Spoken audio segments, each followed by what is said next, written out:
Hello everyone, फिर से एक बार आप सभी का स्वागत है मेरा YouTube channel MD nursing education में। दोस्तों, जैसा कि आप लोग जानते हैं कि इससे पहले MSN 1 और MSN 2 का प्रीवियस जितने भी क्वेश्चन पेपर था सबको सॉल्व करके उसका वीडियोस अपलोड कर चुका हूं। इसके अलावा चाइल्ड हेल्थ नर्सिंग का भी 2 वीडियोस अपलोड कर चुका हूं और एक एक करके आप लोगों को सभी प्रीवियस ईयर्स क्वेश्चन पेपर का वीडियोज आप लोगों को मिल जाएगा। दोस्तों, आज की इस वीडियो में हम लोग सॉल्व करेंगे एनुअल एग्जामिनेशन 2019 में पूछे जाने वाले क्वेश्चन पेपर को। बहुत सारे स्टूडेंट का सवाल था कि सर हम लोगों को साइकाट्रिक और पीडियाट्रिक का प्रीवियस क्वेश्चंस पेपर को भी सॉल्व करके उसका वीडियो भी चाहिए, तो आज मैं आप लोगों के लिए लेके आया हूं। यहाँ पे सबसे पहले आप लोगों को जो फ्रंट पेज में दिख रहा है 2019 का क्वेश्चन, उसमें सबसे पहले पूछा गया है give the meaning of the following. उसमें पहला क्वेश्चन है पीका। पीका का मीनिंग क्या होता है? पीका बहुत ही छोटा वर्ड है और इसे आप लोगों को ऐसा लगेगा कि मतलब अनसुना, जो नहीं सुने हैं ऐसा लगेगा, क्योंकि साइकाट्रिक एक ऐसा सब्जेक्ट है जो रफ है, यानी कि आप लोगों को इसमें जो पढ़ने में उतना इंटरेस्ट नहीं आएगा शुरू में, लेकिन एक बार अगर आप पढ़ना शुरू कर दो और अगर आप समझने लगो तो बहुत ही इंटरेस्टिंग सब्जेक्ट है फिर ये। तो चलो यहाँ पे आप लोगों को पीका का मीनिंग क्या लिखना है। सबसे पहले तो लिखना है कि craving and chewing substance that have no nutritional value such as ice, clay, soil और पेपर। यानी कि पीका का मीनिंग क्या होता है? पीका का मतलब होता है कि ऐसा सब्सटेंस जिसे हम लोग खाते हैं लेकिन उसमें किसी प्रकार का कोई न्यूट्रिशनल वैल्यू नहीं होता, यानी कि उसे खाने से आपको किसी प्रकार का कोई फ़ायदा नहीं होता है। चेविंग का मतलब आप लोग जानते हैं चिबाना, ऐसे चीज़ को चिबाने का या खाने का तीव्र इच्छा होता है जिसमें कोई न्यूट्रिशन नहीं होता है, जो फ़ायदेमंद नहीं होता है बॉडी के लिए।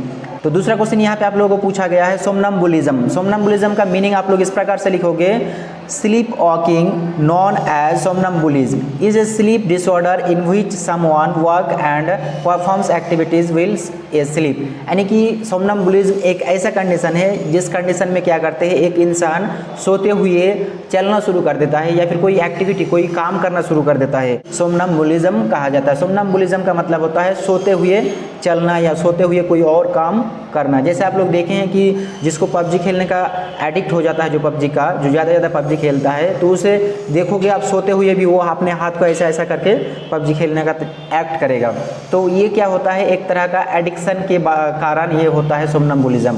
उसके बाद थर्ड नंबर में यहाँ पे आप लोगों को दिखाया गया है पैरानॉइड। मीनिंग आप लोग लिखोगे wrongly believing that other people are trying to harm you और are saying bad things about you. यानी कि आपको ऐसा फील होगा कि शायद वो लोग मुझे मारने आ रहे हैं, शायद वो लोग मुझे मारेगा, या फिर ऐसा फील होगा कि कोई अगर 2 बंदा बात कर रहा है आपके सामने तो आपको लगेगा कि शायद वो लोग मेरे बारे में बैड लैंग्वेज यूज कर रहा है या फिर मेरे बारे में बात कर रहा है कि मैं ऐसा हूँ ऐसा आपको फील होने लगेगा। इस कंडीशन को ही पैरानॉइड कहा जाता है।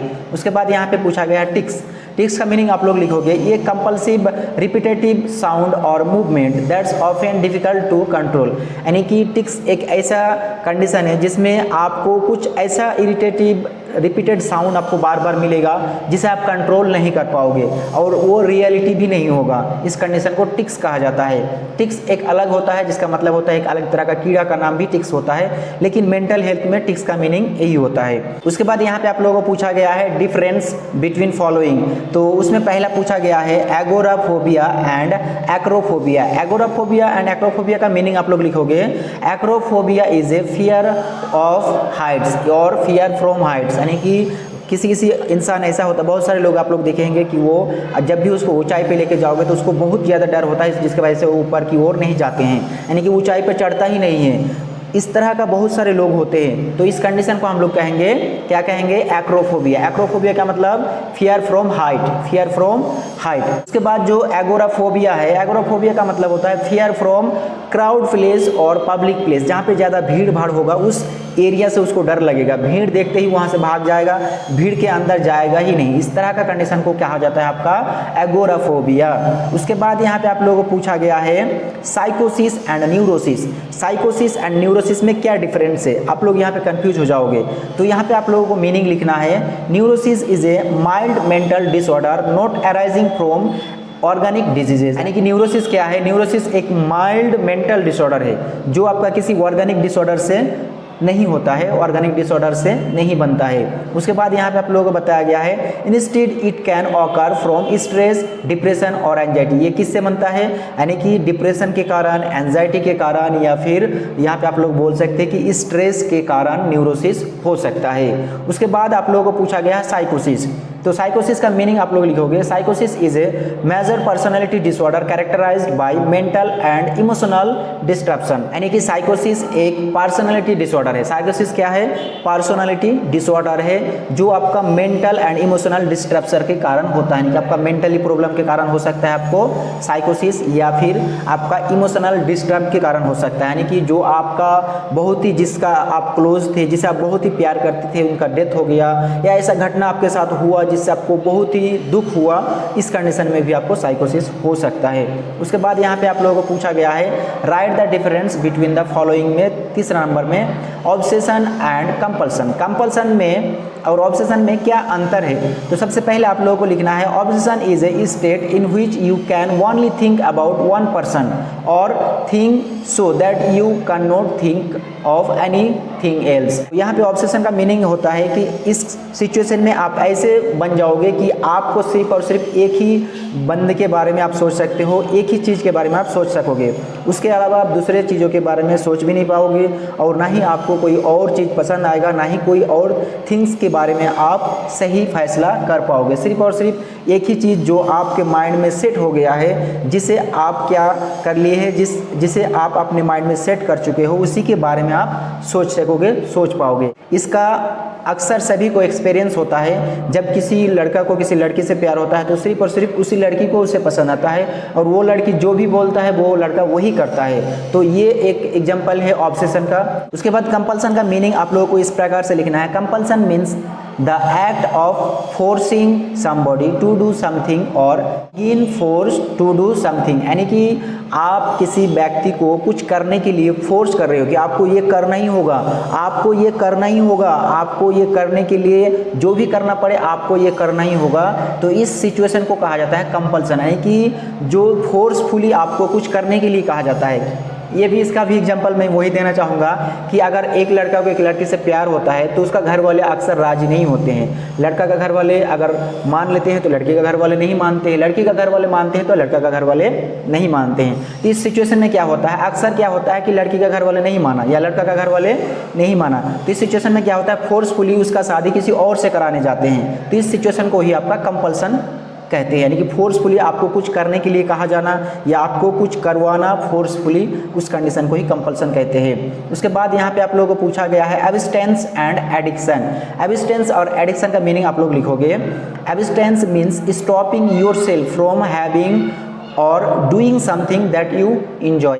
यानी कि एब्स्टेंस उस कंडीशन को कहा जाता है जिस कंडीशन में आप कुछ करने जा रहे हो जिससे आपको इंजॉयमेंट मिलता है, जिससे आपको खुशी मिलती है, लेकिन आप उस चीज़ को करने से अपने आप को रोक लेते हो, अपने आप को रोक लेते हो, उस कंडीशन को ही आपका एब्स्टेंस कहा जाता है। उसके बाद है एडिक्शन। एडिक्शन का मीनिंग आप लोग इस प्रकार से लिखोगे। Addiction is a condition in which a person is unable to stop using a substance और इंगेजिंग इन ए बिहेवियर। यानी कि एडिक्शन एक ऐसा सिचुएशन हो जाता है जिस सिचुएशन में आप अपने आप को रोक नहीं पाते हो। जैसे कि आप लोग जानते हैं कि स्मोकिंग का एडिक्शन होता है, अल्कोहलिज्म का एडिक्शन होता है, गेम यानी कि गेमिंग का एडिक्शन होता है। तो इस सिचुएशन में आप अपने आप को नहीं रोक पाओगे। यानी कि आपको आप अगर एडिक्ट हो जाते हो गेम प्लेइंग का, तो आपको गेम खेले बिना आपको शांति नहीं मिलेगा, आपका ब्रेन को क्या नहीं मिलेगा, शांति नहीं मिलेगा, आपको गेम खेलना ही होगा। जो अल्कोहलिज्म होता है, जो अल्कोहल का एडिक्टेड होता है, उसे अल्कोहल अगर नहीं मिले तो मर जाएगा, अल्कोहल के बिना वो जी ही नहीं सकता। इस कंडीशन को ही एडिक्शन कहा जाता है। यानी कि आप अपने आप को रोक नहीं पाते हो, आप चाह के भी आप नहीं रोक पाओगे, आपको उस चीज़ को लेना ही होगा। इस कंडीशन को एडिक्शन कहा जाता है। उसके बाद यहाँ पे कहा गया है ट्रू एंड फॉल्स। तो सबसे पहला क्वेश्चन जो पूछा गया है, reception order is related to the admission and detention of a mentally ill person in a psychiatric hospital. तो इसका आंसर हो जाएगा ट्रू।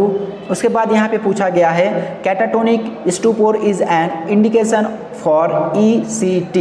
ECT का फुल फॉर्म होगा आपका इलेक्ट्रोकम्पल्सिव थेरेपी। तो इसका आंसर हो जाएगा ट्रू। उसके बाद यहाँ पे पूछा गया है kleptomania is a one of the types of mood disorder. इसका आंसर हो जाएगा आपका ट्रू। उसके बाद यहाँ पे पूछा गया है coining a new term is called a word salad. इसका आंसर हो जाएगा फॉल्स, क्योंकि किसी भी न्यू टर्म को या न्यू वर्ड को क्या किया जाता है, कॉइनिंग का मतलब होता है बनाना। किसी भी नया वर्ड को अगर बनाया जाता है तो उसे न्यू लॉगिज्म कहा जाता है, ना कि न्यू सैलड कहा जाता है या वर्ड सैलड कहा जाता है। तो इसका आंसर हो जाएगा फॉल्स।